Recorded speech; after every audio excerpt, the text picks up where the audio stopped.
Hi, so I was feeling bad about canceling class. Not too bad because my defense, my kid needs like a tonsillectomy and 2 sets of ear tubes. So I've been busy all day, but I did want to make sure you had like one more brand new example of a correlation regression to take a look at prior to our exam. Again, the exam Friday during class, at home, on campus, whatever pleases you. Okay, and you don't owe me anything during finals week. That 2-hour gap that we have for final doesn't count for our class. Anyway, so in honor of our amazing volleyball team, I went and got some of their data because sports is nothing but data, right? So here's the order that they were listed on the website. Their names, the number of kills they have, their height in inches. So what's a kill? I had to look this up. I decided to pick kill because it sounded dramatic. Here's a quick video example of a kill from Josiana Presley, who I assume is at Butler, but I'm not 100% sure. So let's watch. Oh, did you see that when she just swatted it? Look, right there. Presley is amazing. Give it another minute. It's amazing. She just like swats it. Swat, and then no one can get the ball. And that's what a kill is. This is what I learned, Baylor. She just, not Butler, excuse me. So she just swats the ball, swat, and no one can catch the ball from her. SWAT. So what I call a SWAT is actually more impressively called a kill in volleyball. So that's what the kill is. So what's this data I got? I'm just picking out data that makes sense. So we know what height is, so I don't need to explain that variable, and I just explained kills. So I want to see if there's a relationship between player height and kills. So what am I going to do? Stats, of course. So here be JASP, right? Good old JASP. Hello, darkness, my old friend. I don't know what kind of relationship you have with JASP at this point. But I'm going to go to my desktop and, ooh, did I save that to a CSV? All right, man. Late in the semester and you're still doing that. So here's my volleyball data. Sorry, I'll save it as a CSV, right where it had been. And I'll move my floaty little face, save.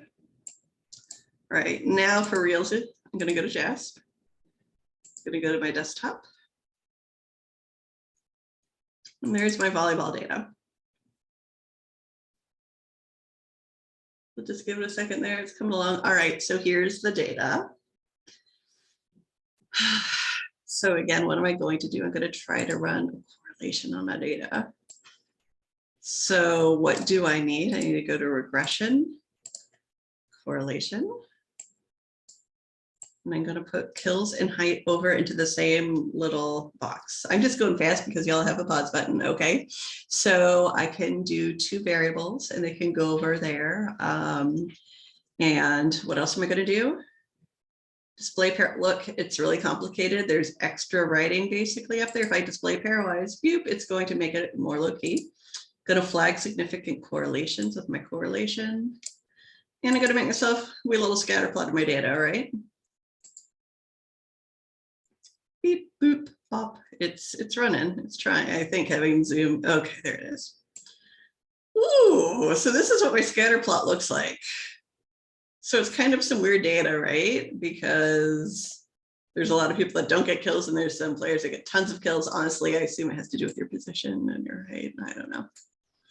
But what can we see with this data as we do our correlation? Well, my P is almost statistically significant, but it's not quite significant. So we're not going to play that game of, oh, it's almost significant. No, that's just not significant. And the Pearson's R was small. Remember, that's like an effect size. So there's like a small real world effect, but no statistical significance here. So what am I going to say about my data as I look at it? I'm going to do my write up here. And so I don't further like ruin my computer, I'm going to just add a note here. I'm going to type it up here. So I need my method, result, and discussion. So my method, what can I say? Height and number of kills were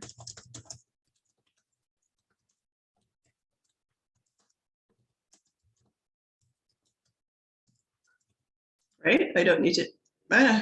Sorry. Oh, okay. So I don't need to go into too much detail there. What will my result be? A correlation analyzed whether there is a linear relationship between player height and number of kills. That's the only reason you ever do a correlation. It's always to test for a linear relationship. Plagiarize away. You can use that first sentence under the result for any correlation. The correlation was, let's see, it was positive, right? Because that 0.34, my Pearson's R was positive. I'm going to say with, I believe that would be a small by our way of looking at that. I would double check on that, but I'm pretty sure that'd be a small correlation. But those are my two adjectives that go with my R, and it was not statistically significant, which goes along with my P. And then I can give my R equals 0.34, P equals 0.17, yeah. Bada boom, correlation's really simple and easy, right? What can I take from this? It's almost significant, but it wasn't. So the data.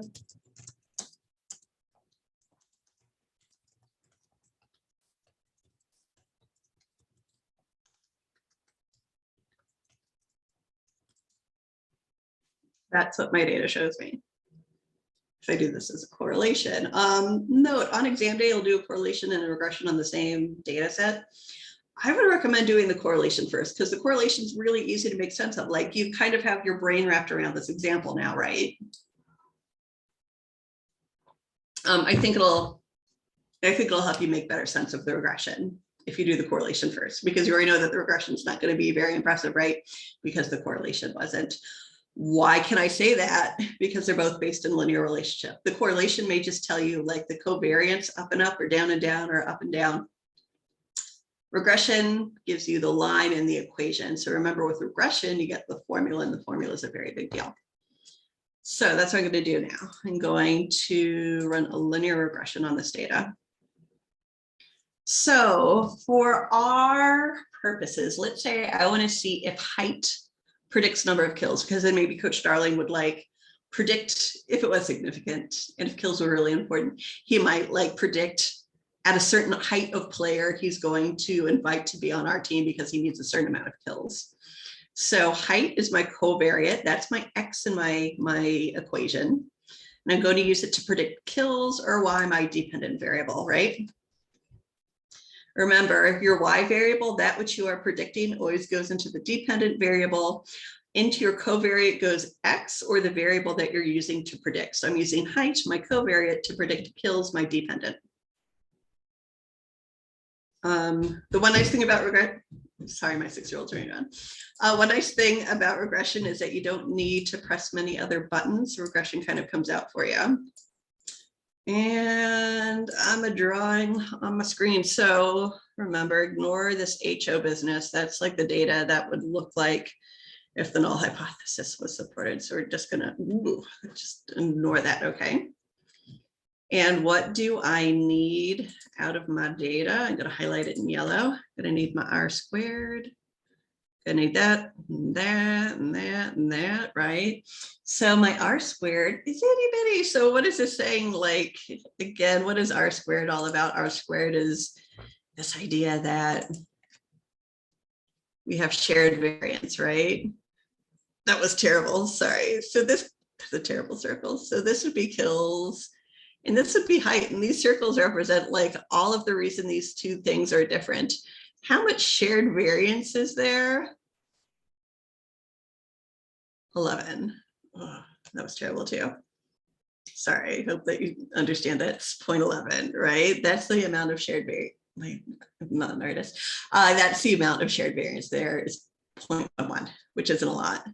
And again, as we knew it was going to be, it's not statistically significant either, which we kind of knew, right? Because we already did this. What else we got? For our data. Again, I'm going to try to use different colored highlighter to try to emphasize that we're like looking for different things. So you've got your beta. Ooh, go away.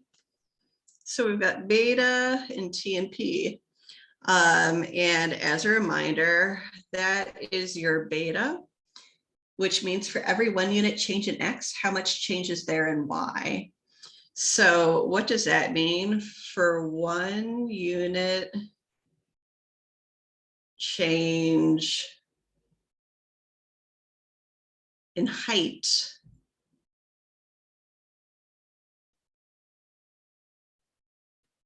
there is a 0.34 change in kills.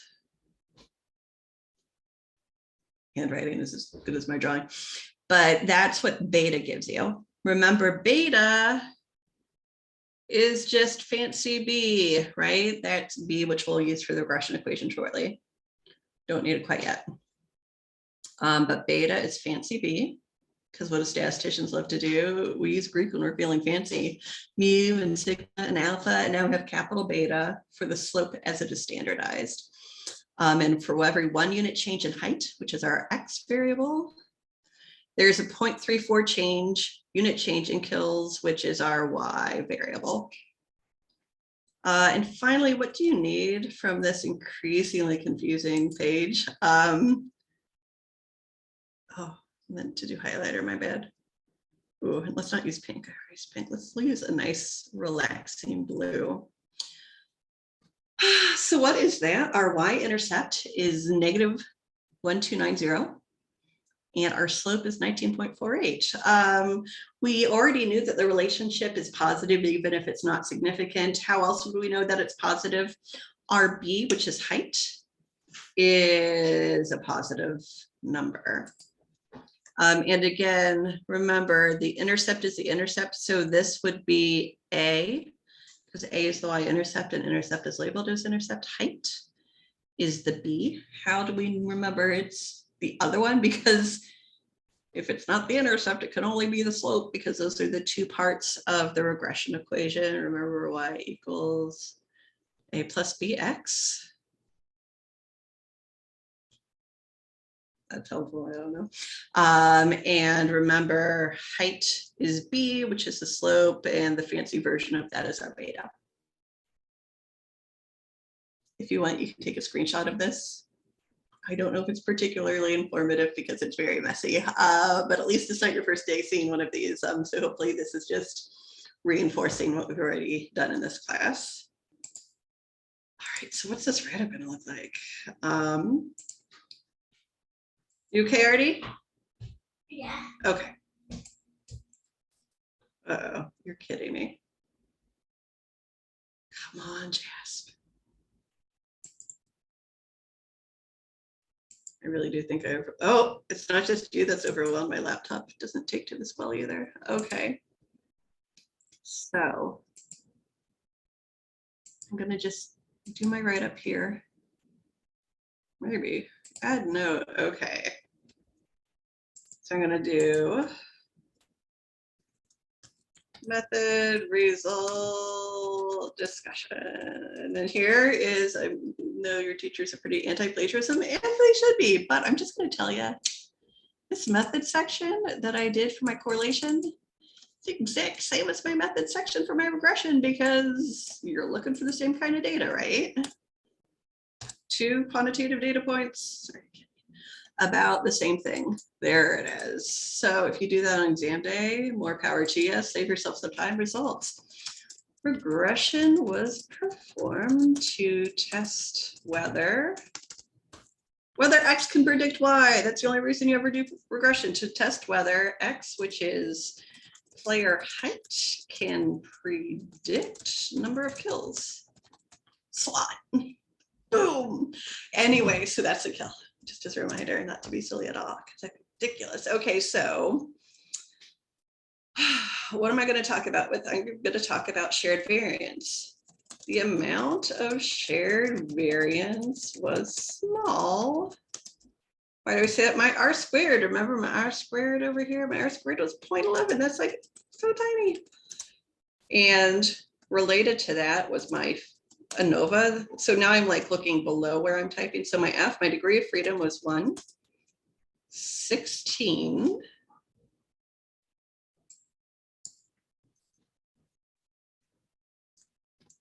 equals, what's my value? 2.05. And my P is 0.17. So that's the first bit you talk about. Remember, no means your standard deviations, because with the linear relationship that you're trying to get to, the mean and the standard deviation isn't very informative.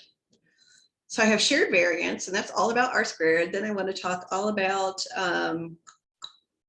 predictive ability, which is my beta. So amount of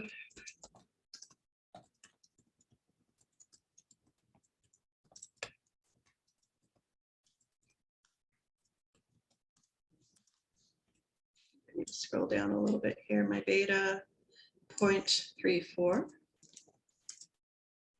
T equals negative 1.34, and my P is equal to 0.2.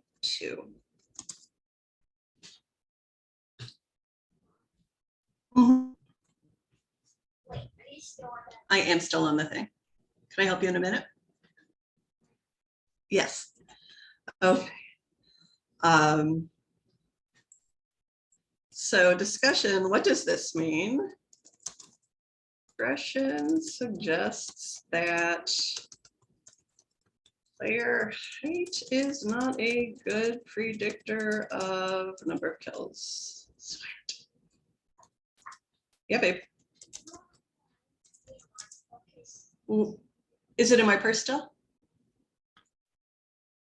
Okay.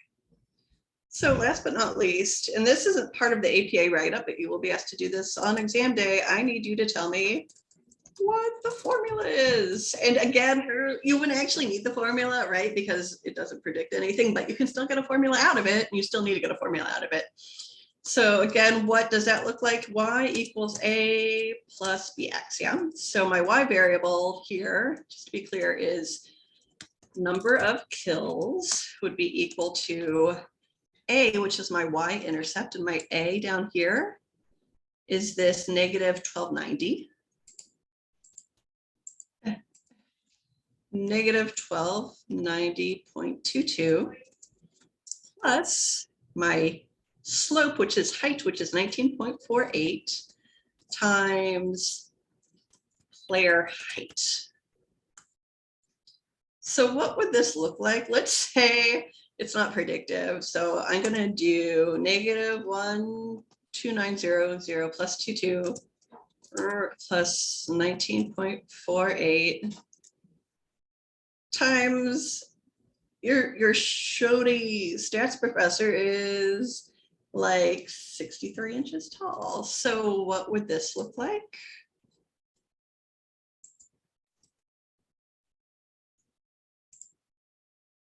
Boop. Come on. All right. So that would look like 9. Come on. Oh, it's all hidden by my big face. Sorry. 19.48 times 63 equals that number. And then I'm going to add to that number negative 1. Negative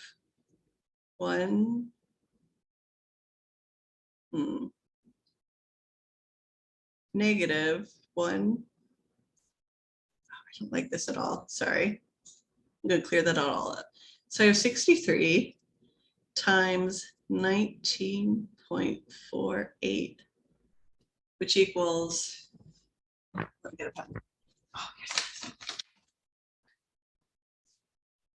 So that's going to be 122.724. Sorry, I hate Microsoft Calculator for this very reason. All right, then I'm going to take 1290.22, but make it a negative. I'm going to add my 1227.24. Negative 62 kills, which makes sense because I'm short and all these volleyball players are tall.